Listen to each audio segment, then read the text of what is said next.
ಆತ್ಮೀಯರೇ, ತಮಗೆಲ್ಲರೂ ನನ್ನ ನಮಸ್ಕಾರಗಳು. ಇವತ್ತಿನ ವಿಷಯ ಕರ್ನಾಟಕದ ಪಕ್ಷಿಧಾಮಗಳು.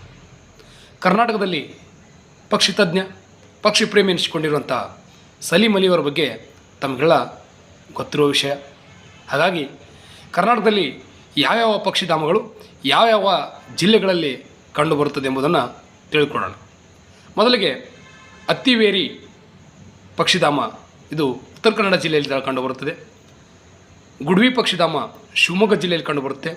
ಮಂಡಗದ್ದೆ ಪಕ್ಷಿಧಾಮ ಶಿವಮೊಗ್ಗ ಜಿಲ್ಲೆಯಲ್ಲಿ ಕಂಡುಬರುತ್ತೆ. ಕೊಗ್ಗಲಾಡು ಪಕ್ಷಿಧಾಮ ತುಮಕೂರು ಜಿಲ್ಲೆಯಲ್ಲಿ ಕಂಡುಬರುತ್ತೆ. ರಂಗನತಿಟ್ಟು ಪಕ್ಷಿಧಾಮ ಮಂಡ್ಯ ಜಿಲ್ಲೆಯಲ್ಲಿ ಕಂಡುಬರುತ್ತೆ. ಕೊಕ್ಕರೆ ಬೆಳ್ಳೂರು ಪಕ್ಷಿಧಾಮ ಮಂಡ್ಯ ಜಿಲ್ಲೆಯಲ್ಲಿ ಕಂಡುಬರುತ್ತೆ. ಮಾಗಡಿ ಪಕ್ಷಿಧಾಮ ಗದಗ ಜಿಲ್ಲೆಯಲ್ಲಿ ಕಂಡುಬರುತ್ತೆ. ಬಂಕಾಪುರ ನವಿಲುಧಾಮ ಇದು ಹಾವೇರಿ ಜಿಲ್ಲೆಯಲ್ಲಿ ಕಂಡುಬರುತ್ತೆ. ಹಾಗೆ ಬೋನಾಳ ಪಕ್ಷಿಧಾಮ ಯಾದಗಿರಿ ಜಿಲ್ಲೆಯಲ್ಲಿ ಕಂಡುಬರುತ್ತೆ. ಇಷ್ಟು ಈ ಪಕ್ಷಿಧಾಮಗಳು ಯಾವ ಯಾವ ಜಿಲ್ಲೆಗಳಲ್ಲಿ ಕಂಡುಬರುತ್ತೆ ಎಂಬುದನ್ನು ತಿಳಿಯುತ್ತೇವೆ.